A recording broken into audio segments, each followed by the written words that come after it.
Qué gusto que esté con nosotros y que finalice su semana informándose con Noticiero Hechos, emisión estelar. Mi nombre es Roxana Webb. Buenas noches. Vamos a los titulares. Pollo Campestre, orgullosamente hecho en El Salvador, presenta los titulares de Noticiero Hechos Estelar. Es un honor entregarle esto, diputada, tal como en muchas ocasiones lo hemos hecho. Hacienda presentó el proyecto de presupuesto general de la Nación para el 2017. Le contamos cómo estará distribuido y cuáles áreas experimentarán recorte de fondos. Se presentó y se acordó, es para darle viabilidad al pago de las pensiones mínimas de los 169,000 pensionados. El Ejecutivo justificó el uso de ahorros de los trabajadores para el pago de deuda tras las reformas a la ley del fideicomiso de obligaciones previsionales. Pero ya hay una demanda de inconstitucionalidad contra las reformas de ley aprobadas anoche para el pago de pensiones. En medio de esta situación, un informe del Banco Central de Reserva arroja cifras alentadoras sobre el crecimiento económico del país. Enfrentó a audiencia la alumna acusada de abortar en su propio centro de estudios. Entérese qué le espera. En 2 días, los colombianos decidirán si apoyan o no el acuerdo de paz entre el gobierno y la guerrilla de las FARC. Estas son las noticias. El ministro de Hacienda presentó en la Asamblea Legislativa el presupuesto general de la Nación 2017. Los gastos tienen un incremento de 97 millones de dólares. Es un honor entregarle esto, diputada, tal como en muchas ocasiones lo hemos hecho. Recibido por los diputados de la Asamblea Legislativa, el ministro de Hacienda presentó el presupuesto general de la Nación 2017. El gasto para el próximo año es de 4.957.8 millones de dólares, lo que representa un incremento de 97 millones a comparación del presupuesto actual. El funcionario asegura que es austero y con base en las proyecciones de crecimiento económico. Lo que hemos quitado es, por ejemplo, compra de vehículos, hemos quitado teléfonos, hemos quitado viajes, hemos quitado consultorías, hemos quitado gasolina. Los presupuestos de los 3 órganos de Estado se dividen de la siguiente manera: Asamblea Legislativa 58.2 millones, Corte Suprema de Justicia ha solicitado 267.6 millones, órgano ejecutivo 2.878.2 millones, instituciones como la Fiscalía, que solicitaban 80 millones, recibió 68.8 millones. De acuerdo a nuestros cálculos, a la Corte habría que darle únicamente 259 millones, es decir, 3.9 millones menos. Pero la ley dice que la Corte puede mandar su presupuesto, nosotros no podemos corregirlo. Las 3 principales instituciones de gobierno: Seguridad 434 millones, Educación 941.9 millones, Salud 624.8 millones. Estas instituciones sufrieron leves recortes, pero Carlos Cáceres asegura que el bono policial, el escalafón de educación y parte del de salud están garantizados. El caso de salud son medicamentos y los insumos, el caso de educación los programas vienen establecidos y el caso de seguridad 131 millones vienen de la contribución, entonces que eso va directamente para reforzar los programas del Ministerio de Justicia y Seguridad. De ahora en adelante, los funcionarios de distintas instituciones deberán desfilar por la Asamblea Legislativa, justificando los gastos planteados en el presupuesto. Con imágenes de Israel Cortés, informó Raúl Hernández. Reiterando, el presupuesto general de la Nación 2017 es de 4.957.8 millones de dólares, 97 millones más en comparación del 2016.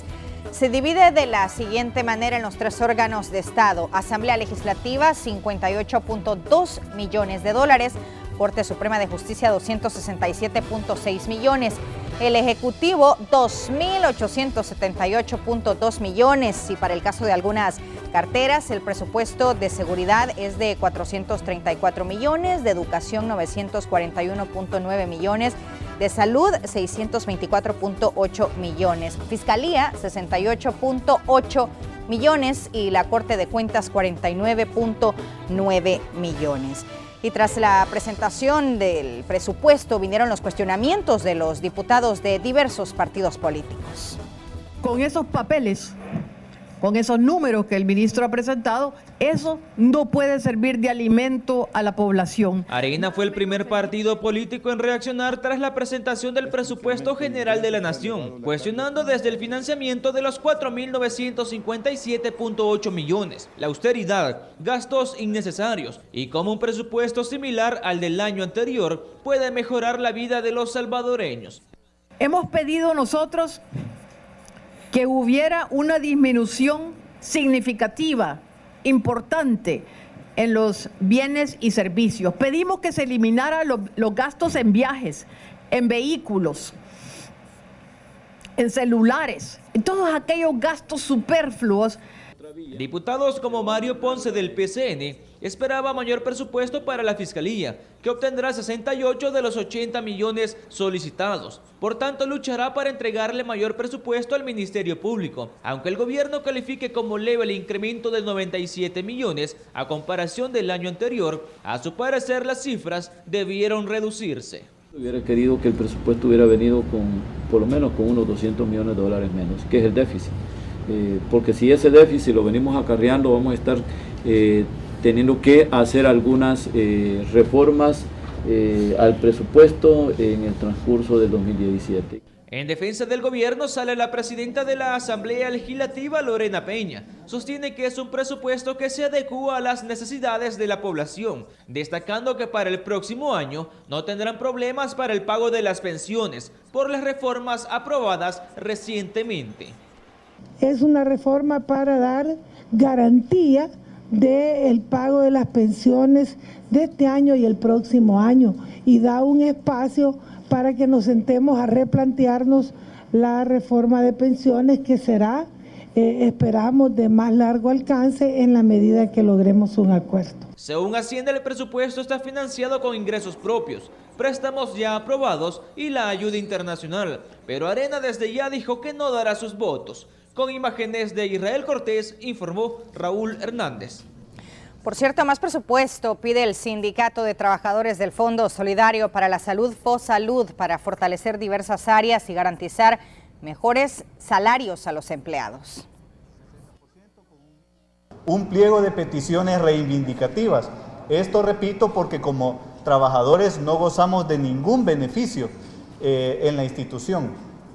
Ni siquiera escalafón, mucho menos pago de horas extras, pago de nocturnidad, fines de semana, nada de estas cuestiones son aplicadas a los trabajadores de FOSalud. Y durante la sesión plenaria de este jueves fueron aprobadas reformas a la ley del fideicomiso de obligaciones previsionales, lo que se convirtió en la última oportunidad del gobierno para no caer en impago de pensiones en el mes de octubre. El gobierno podrá cancelar con certificados los 71.5 millones de dólares de más de 100,000 pensionados para el próximo mes. ¿Cómo justifica el gobierno el uso de los ahorros de los trabajadores? Raquel Herrera nos informa. Sin liquidez financiera y sin una salida para pagar las pensiones a más de 160,000 retirados, el gobierno se excusa de echar mano de los ahorros de miles de trabajadores para saldar sus compromisos económicos que no puede pagar con fondos propios. Este es un tema de liquidez de corto plazo para hacer un cambio de deuda de corto a largo plazo, como ya se ha dicho, y nosotros esperamos que se acompañe el tema de los 1.200 millones, que es importante para darle estabilidad a las finanzas públicas. Con las 5 reformas hechas a la ley de obligaciones provisionales, el Ejecutivo obtendrá los 71.5 millones de dólares para estar solventes en octubre y cubrir las pensiones hasta el próximo año. Hoy la reforma que se presentó y se acordó es para darle viabilidad al pago de las pensiones mínimas de los 169,000 pensionados. Es decir, esto nos deja siempre como país, esta no es la solución, como no ha sido ninguna solución en los últimos 10 años. El Fideicomiso de Obligaciones Previsionales fue creado durante el gobierno del expresidente Elías Antonio Saca en 2006. Este permite que el Estado emita títulos valores, es decir, los certificados de inversión previsional, que obligan a las AFP a usar el dinero de los trabajadores para comprarlos. Los fondos recaudados son los que el gobierno utiliza para pagar las pensiones. Los trabajadores reciben a cambio en promesa de pago títulos valores, que garantiza que recibirán el dinero y los intereses de este al momento de jubilarse. Pese a que ahora el gobierno utilizará el dinero de los cotizantes para pagar pensiones, dicen no están en riesgo los ahorros de los trabajadores. Esto del sistema previsional está gravitando mucho sobre el presupuesto nacional. Los pronósticos del año entrante eran de 225 millones de dólares, que ahora no lo lleva el presupuesto porque se va a financiar con el FOB. Esto, déjenme decirles de que no aumente el límite del 45%, ese límite se va a llegar en el primer trimestre del año 2018. La deuda en pensiones ronda los 5.000 millones de dólares. El Ejecutivo dice que el sistema actual es insostenible. Cada año la mora sube unos 500 millones de dólares. La solución es que en el corto plazo construyamos un acuerdo nacional que le dé sostenibilidad en el tiempo a las pensiones. Así como está el sistema, no es sostenible. Los problemas de caja del gobierno no terminan con el pago de los 71.5 millones de dólares a los pensionados. Aún tienen una deuda de corto plazo de más de 900 millones de dólares que tienen que cancelar antes que finalice el año. Con imágenes de Eric Alfaro, un informe de Raquel Herrera. Y diversos sectores han reaccionado a las reformas a la ley del Fideicomiso de Obligaciones Previsionales. Ingmar Batres con el reporte. La aprobación de reformas a la ley de fideicomiso en la Asamblea Legislativa tomó por sorpresa a diversos sectores y el Comité de Trabajadores en Defensa de los Fondos de Pensiones de El Salvador es uno de ellos. Los cambios en ese cuerpo legal permiten que el gobierno pueda pagar la deuda con el ahorro de los trabajadores. Esta organización considera que esa iniciativa gubernamental se debe a malos cálculos realizados cuando se presentó el presupuesto 2016. Incluso se atreven a decir que esta práctica se hizo con intenciones de subsanar otros gastos y no precisamente el pago previsional a miles de cotizantes. Lo maquiavélico que ha habido de parte del ministro de Hacienda, pero que sabe que es un compromiso para todo el año que tenía que cumplir. Si él no cumple ese requisito que está en la ley, no podía retirar el cuarto desembolso. Pero 70 millones el gobierno de cualquier proyecto podía tomarlos, porque esto lo que están haciendo es la callanada más grande del siglo. Por su parte, el representante de Asafondos coincide en el desfinanciamiento del presupuesto anterior. Sin embargo, plantea que nunca el dinero de los cotizantes estuvo en riesgo y que los fondos que se pretenden usar no iría para los pensionados, sino para otro tipo de gastos.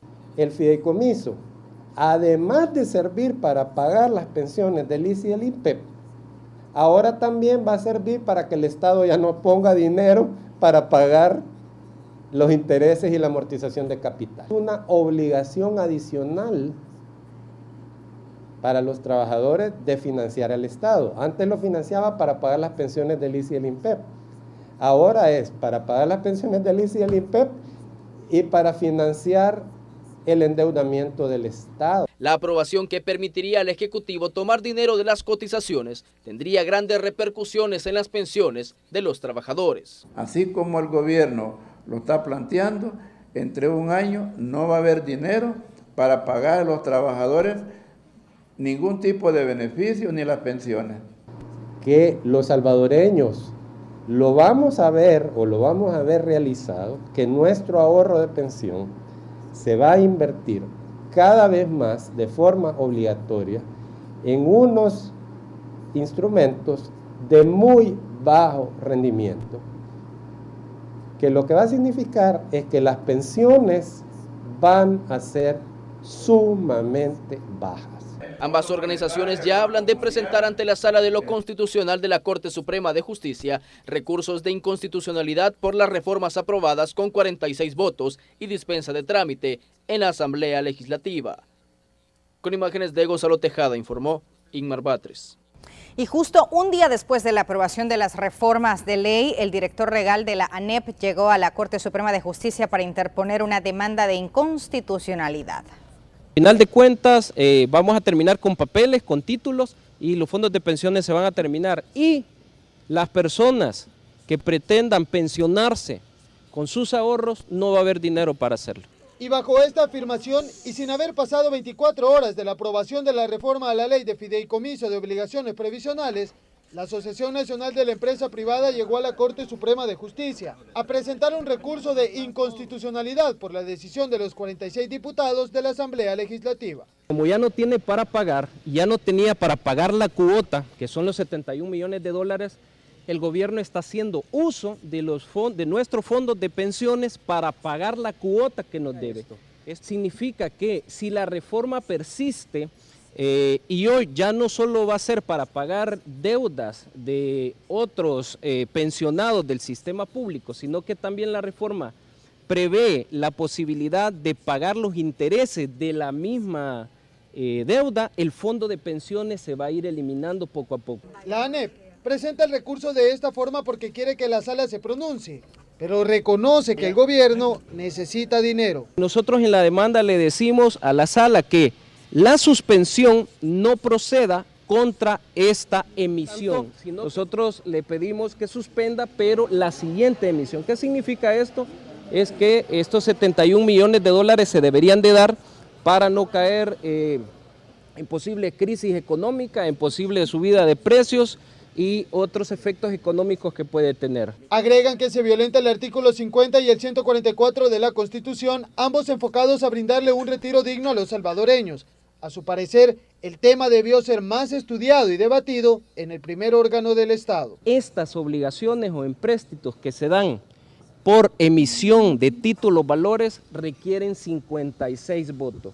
Desconocieron a un grupo parlamentario, no lo tomaron en cuenta, el grupo parlamentario de oposición más grande, les gustara o no, debían de hacerlo, debían discutir con ese grupo parlamentario.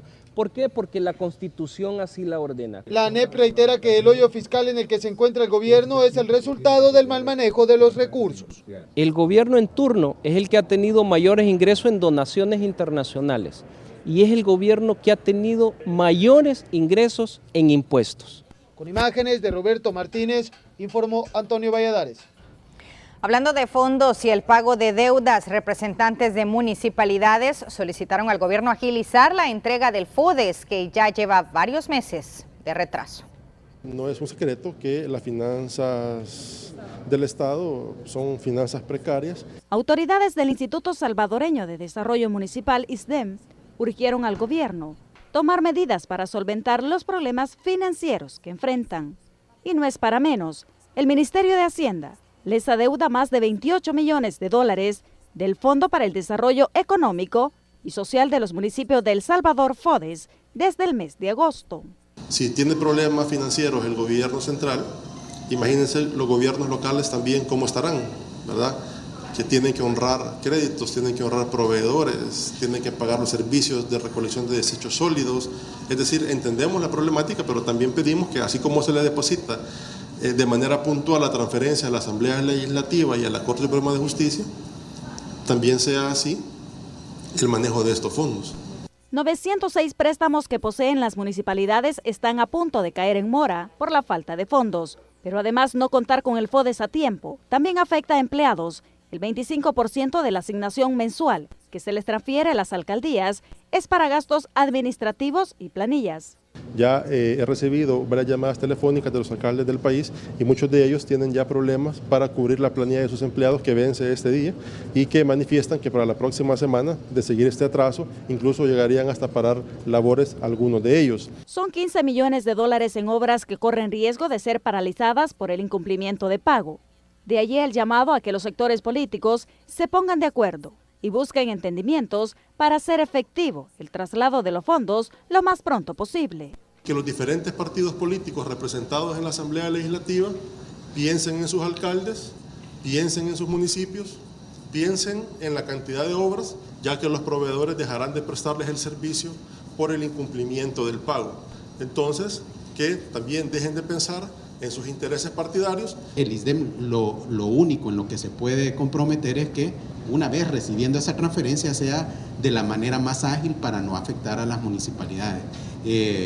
Se han hecho gestiones, no obstante a eso, con el Ministerio de Hacienda para que este tipo de problemática no se dé, pero obviamente la situación financiera del Estado es lo que ha estado afectando. Prevén que si no se aprueban los 1.200 millones de dólares en la Asamblea Legislativa, la situación será aún más crítica, ya que las deudas seguirán en aumento. Con imágenes de Gerson López, informó Azucena Sandoval. Pero en medio de esta situación, un informe del Banco Central de Reserva revela un buen desempeño de la economía del país. En medio de lo que muchos consideran la peor crisis fiscal que atraviesa un gobierno, contrasta con los números del Banco Central de Reserva sobre el desempeño de la economía en el segundo semestre del año. Las cifras del crecimiento económico del Producto Interno Bruto arrojan que en comparación con 2015 el PIB pasó de 2.3% a 2.5%, generando las siguientes proyecciones para cerrar el año. El Salvador continúa en una fase de crecimiento expansivo y los pronósticos están en línea con la de los organismos internacionales. En el segundo trimestre la economía salvadoreña creció 2.5%. Entre los sectores que están dinamizando la economía está agricultura, que creció un 4.2%. Otro que se recuperó fue construcción. De venir de un déficit de menos 8% este año, figura entre los rubros con un mejor puntaje. La industria de la construcción, después de registrar un decrecimiento de menos 0.8 el año pasado en el segundo trimestre, hoy crece a una tasa de 2.2 positivo. El sector comercio, restaurantes y hoteles está creciendo a una tasa de 2.9%, una tasa por encima del 2.6 en el mismo periodo del año anterior. Las remesas familiares también han crecido en un 6.3%, rondando los 3.000 millones de dólares, dice el presidente del Banco Central de Reserva. Aunque no todos son números positivos, las exportaciones siguen avanzando a paso lento. Tasa de decrecimiento de las exportaciones de menos 3.7, en el crecimiento de las exportaciones se debe por el decrecimiento del sector agrícola, es decir, 2014 y 2015 han sido una etapa marcada por los efectos del cambio climático. Las proyecciones del Banco Central de Reserva antes que finalice este gobierno es que la economía crezca hasta en un 2.8%. Con imágenes de Eric Alfaro, un informe de Raquel Herrera.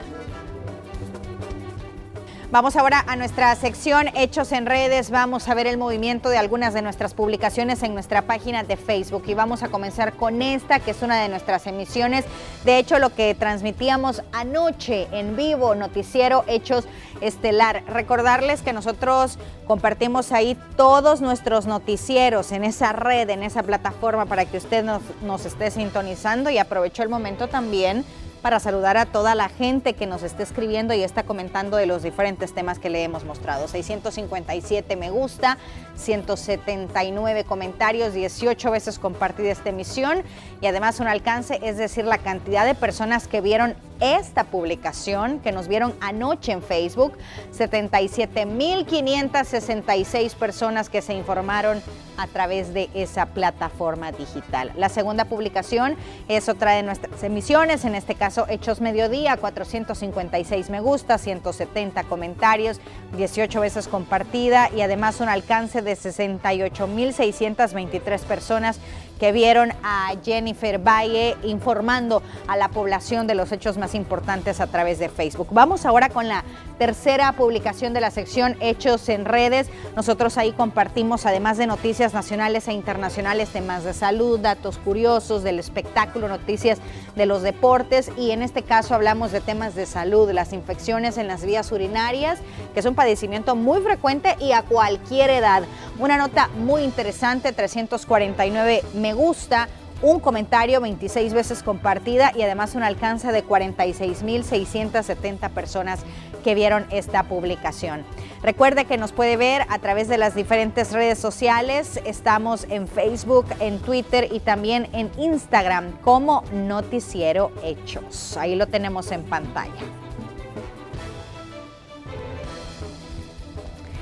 Vamos nosotros a nuestra primera pausa comercial, pero ya regresamos. En minutos le diremos qué le espera a la estudiante acusada de la muerte de su bebé de semanas de gestación en un centro de estudios. Nuevamente, el ministro de la Defensa se refirió al proceso en contra del general Atilio Benítez. Dijo estar dispuesto a colaborar con las investigaciones. Los diputados que conforman la Comisión de Antejuicio de la Asamblea Legislativa verificarán las armas que se encuentran en el Museo Militar, como parte de la investigación en contra del general Atilio Benítez. Por ahora, los parlamentarios aún analizan si retirarle el fuero o no, luego que se le señalara de traficar armas y otros delitos relacionados a la corrupción durante su gestión como ministro de Defensa. El actual titular de esa cartera de Estado, David Munguía Payés, dijo que están en la disposición de colaborar con los requerimientos de los diputados. Nosotros ya a estas alturas les enviamos un informe con las armas que tenemos ahí, que forman parte del museo, con sus respectivos permisos y las fotografías correspondientes, en donde va el número de serie de las armas. Son en total 10 armas resguardadas en el Museo Militar donadas por Benítez antes de terminar su gestión, todas con su registro de ley. Munguía Payés salió a la defensa de Atilio Benítez, señalando que se trata de un miembro de la institución castrense procesado judicialmente y que goza de criterio de oportunidad quien está atrás de las acusaciones. Ese es el testigo criteriado que tiene la Fiscalía, que de acuerdo a la información que nosotros tenemos es la persona que en realidad está implicada con las irregularidades que se dieron y él descarga parte de su responsabilidad en el general Benítez. El ministro de Defensa también se refirió a las detenciones de 2 soldados de Fuerzas Especiales, quienes son investigados por supuestos vínculos con miembros de estructuras criminales, y aseguró que ya se comenzó a tomar nuevas medidas para evitar filtraciones en la Fuerza Armada. Hacer más finos los filtros a la hora de seleccionar al personal, porque les hacemos entrevistas, vamos a sus localidades a pedir información. Obviamente pedimos información también, solvencias de centros penales, solvencias de Policía Nacional Civil. Para hacer una labor más efectiva, se presentó una propuesta de ley de baja rápida para que elementos involucrados con grupos pandilleriles puedan desvincularse de la institución, aseguró el titular. Con imágenes de Juan Castellanos, este es un informe de Marcela Rivera. Vamos a cambiar de tema. Otro ataque contra el sector transporte se registró a primera hora del día. Un motorista fue asesinado en Mexicanos. Esta yuca me puede salir, uno no sabe si va a llegar o no. Son las palabras de los habitantes del municipio de Mexicanos, cada vez que se registran hechos violentos en la zona. Casimiro Antonio Hernández Bolaños, de 54 años, como todos los días salió de su vivienda desde temprano para iniciar los viajes de Mexicanos a San Salvador. Era motorista de la Ruta 6A desde hace aproximadamente 16 años. A las 5:30 de la mañana, cuando realizaba su primer viaje, transitaba en la intersección de la avenida Castro Morán y la tercera calle Oriente Mexicanos, cuando recibió una ráfaga de disparos desde el interior de la unidad como desde fuera, falleciendo de inmediato. Y está bien feo ver esta situación. A mí hasta miedo me da ahora ir al mercado. Mire, ahí a cada rato matan gente. Uno de repente está, digamos, usted está a la par del que van a fregar. Ahí se lo llevan de encuentro. Eso no, pues sí, ahí donde lo mayuca. Los dos, los buses y los microbuses. Las calles permanecieron cerradas por más de una hora, hasta que las autoridades fiscales y de medicina legal finalizaron con el procedimiento, lo que generó congestionamiento. La unidad que una vez estuvo a cargo de Bolaños tuvo que ser removida por uno de sus compañeros. Con imágenes de Juan Castellanos, este es un informe de Marcela Rivera. Y en nuevos hechos violentos en la colonia El Pepeto de Soyapango, 2 hombres de entre 20 y 25 años fueron asesinados en su vivienda ubicado en el pasaje 1. La identidad de las víctimas no fue revelada por la Fiscalía. En otro hecho, sobre el Boulevard Constitución, un asaltante murió cuando sus víctimas se defendieron del ataque.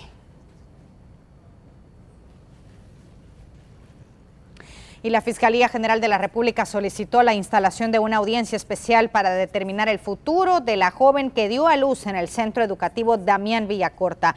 Luego de conocer el resultado de la autopsia a la recién nacida solicitada por el Ministerio Público al Instituto de Medicina Legal, se hizo público que la bebé nació muerta, por lo que se decretó sobreseimiento definitivo.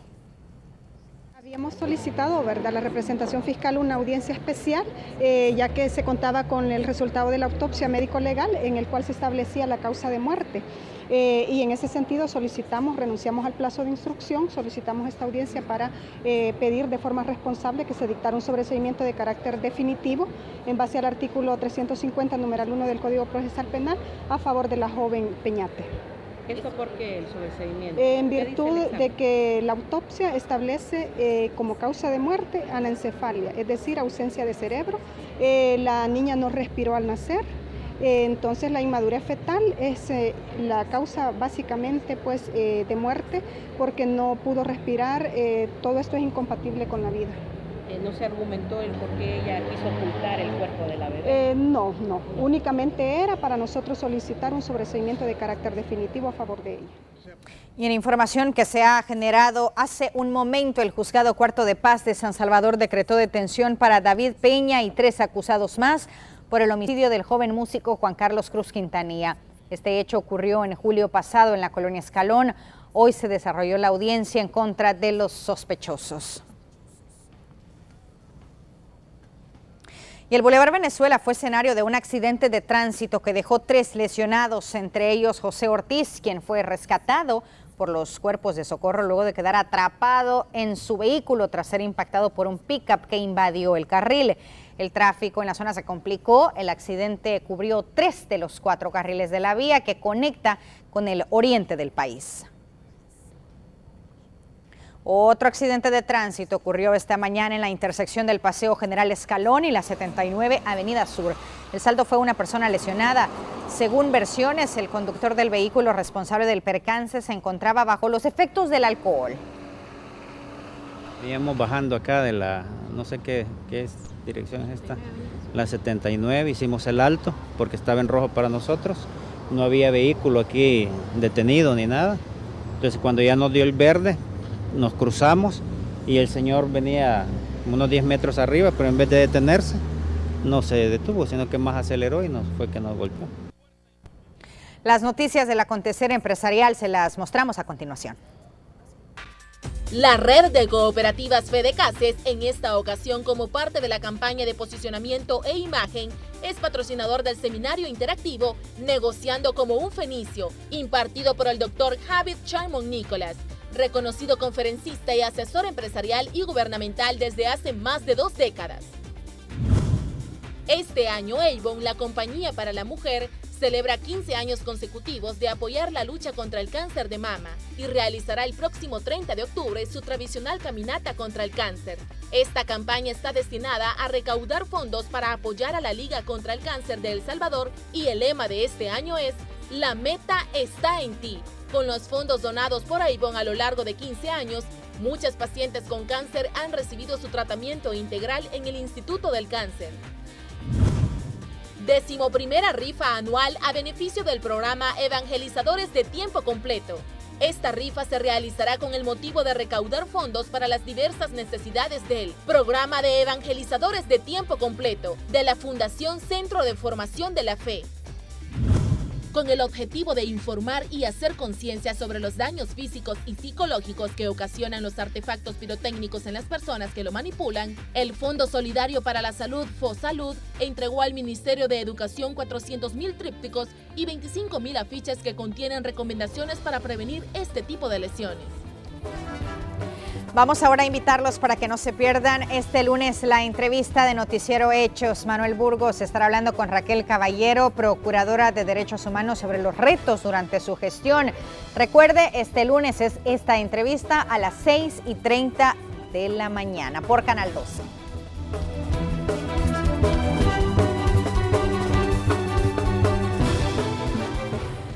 Si vas a pedir la mano de tu novia en un estadio abarrotado para que todos lo vean en la pantalla gigante, asegúrate de no dejar caer el anillo. Este es el consejo que miles de personas dan a quienes se plantean proponerles matrimonio a sus novias. Y es que el protagonista de este video viral es un fan de los New York Yankees que echó a perder el momento romántico luego de que se le cayera el anillo de compromiso.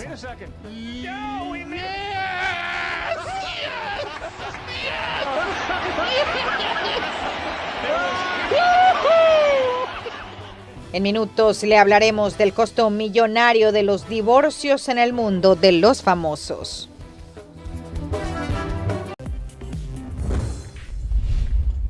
Ya en ocasiones anteriores hemos hablado del alto costo de las separaciones, específicamente de los divorcios. Pero a propósito del reciente y escandaloso caso, el anuncio de separación por diferencias irreconciliables entre Brad Pitt y Angelina Jolie, hoy analizamos algunas separaciones costosas en el mundo de Hollywood.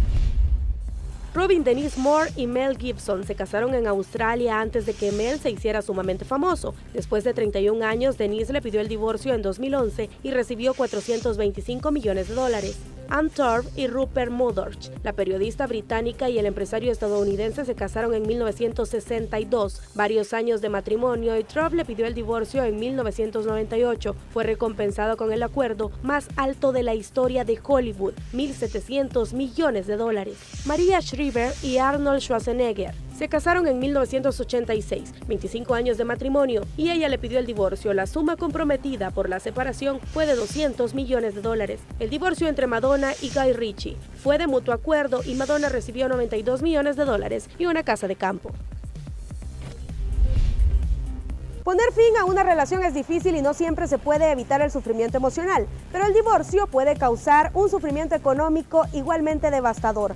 Hay que tomar decisiones difíciles como dividir y repartir bienes, las cuentas, los ahorros y también las deudas. Siempre es más costoso mantener dos viviendas separadas y tener que afrontar los gastos de luz, teléfono, hipoteca y alquiler. La realidad es que a pesar de las medidas judiciales, el divorcio normalmente tiene un efecto económico muy negativo para uno o para otro de los dos cónyuges. Una buena gestión significa aumentar sus ingresos y disminuir los gastos, pero un divorcio suele producir todo lo contrario: disminuyen los ingresos y aumentan los gastos.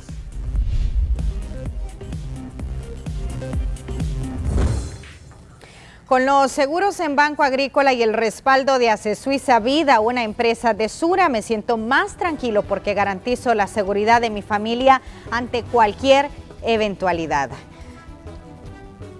Contarles ahora que Rubén Aguilar, el ex portavoz del presidente mexicano Vicente Fox, esto en el campo internacional, llevó a cabo el lanzamiento de su libro titulado La comunicación presidencial en México, 1988-2012. Según el escritor y analista político, el libro tiene como objetivo dar a conocer cuánto dinero invirtió el gobierno mexicano en publicidad y cómo evitarlos.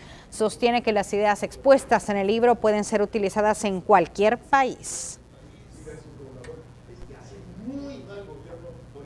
Articular una propuesta orgánica, muy bien estructurada, de cómo organizar una oficina ideal de comunicación de una presidencia.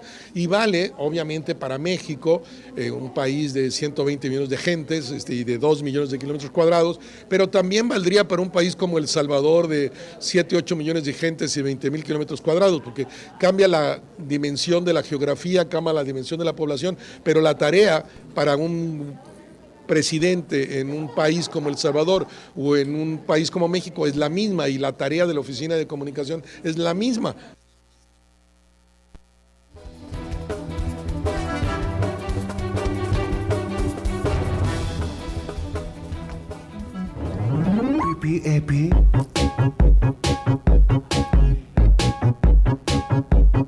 Este es un video viral.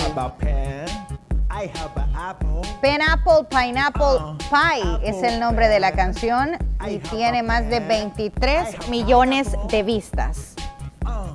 Pineapple pen, apple pen, pineapple pen. Pineapple, apple pen.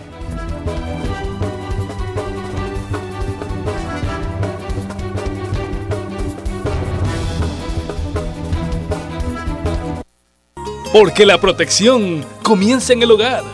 Consejo Nacional de la Niñez y Adolescencia. Ya regresamos. Colombia espera que los ciudadanos de esa nación participen masivamente en el plebiscito que aprobaría o no el acuerdo de paz suscrito. José Pernalete de La Voz de América nos amplía. El plebiscito en Colombia que se debate entre aprobar o no el acuerdo de paz del gobierno de Juan Manuel Santos y las FARC genera mucha expectativa en la región. La Voz de América sostuvo una entrevista con la cónsul de Colombia en Miami, Marta Lucía Jaramillo, quien destacó la gran importancia de la cita de este domingo. Porque lo que estamos votando es el futuro de nuestro país, el futuro para las nuevas generaciones. Ante los cuestionamientos sobre las condiciones del tratado que han generado rechazo en diversos sectores en Colombia y en el exterior, la diplomática destacó la intención de mejoramiento social contemplada en el texto. No es un acuerdo perfecto, pero es el mejor posible. Y si las personas miran el acuerdo, vemos que lo que se está buscando es la transformación del campo, es darle mayor oportunidades a la gente. Los colombianos que residen en Miami y en zonas cercanas contarán con 7 puntos para emitir su opinión en torno a este plebiscito. Solamente podrán ingresar a las instalaciones las personas debidamente facultadas para votar a partir de las 8 de la mañana hasta las 4 de la tarde. La cónsul informó que el órgano electoral colombiano contabiliza más de 59.000 ciudadanos de esa nación registrados para votar en Miami y áreas cercanas. Además, se dispondrá de 137 mesas electorales. Pueden votar los que estén en el censo electoral y los que han sacado la cédula por primera vez en el consulado desde el año 2000 hasta el 2 de junio de este año, siempre y cuando tengan la cédula. La funcionaria agregó que espera que la comunidad de su país en el exterior participe de manera activa este domingo, pues tradicionalmente la votación de inmigrantes ha sido baja en procesos previos. José Pernalete, Voz de América, Miami.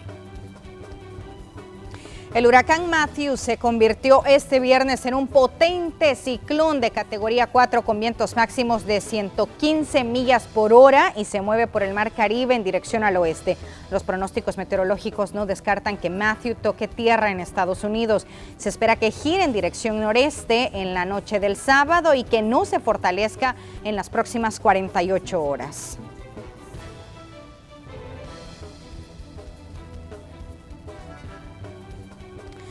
Líderes de todo el mundo, jefes de Estado y gobierno acudieron a rendir homenaje al expresidente israelí, ganador del Premio Nobel de la Paz, Shimon Peres. El funeral tuvo lugar en Jerusalén y fue despedido en una ceremonia emotiva en la que el primer ministro israelí Benjamín Netanyahu elogió a Peres y lo definió como un gran hombre para Israel y para el mundo.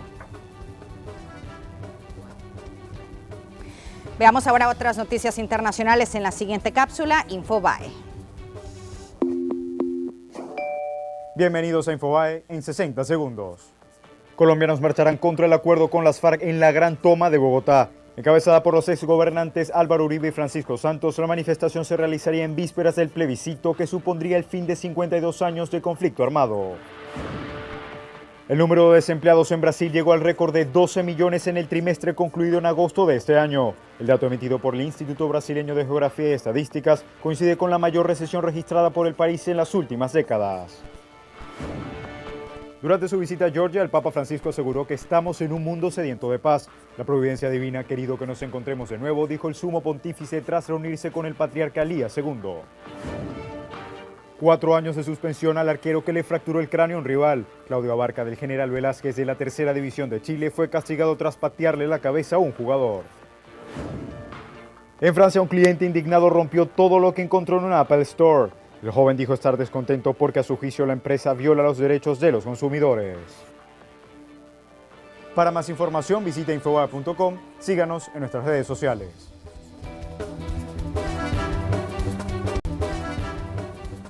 Y para finalizar, el siguiente video viral que es protagonizado por el presidente de los Estados Unidos, Barack Obama, y el expresidente Bill Clinton.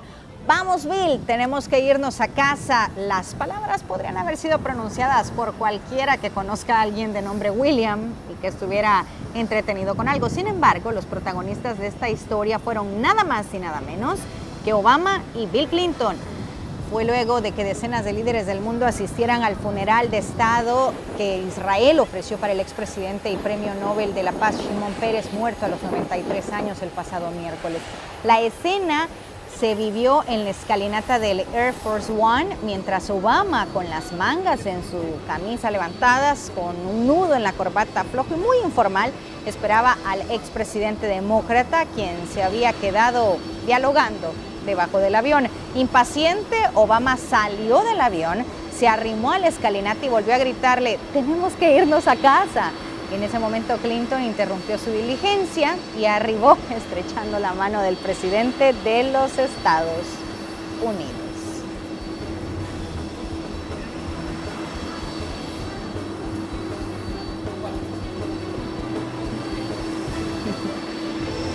Así finalizamos. Que pasen un feliz fin de semana. Hasta el lunes.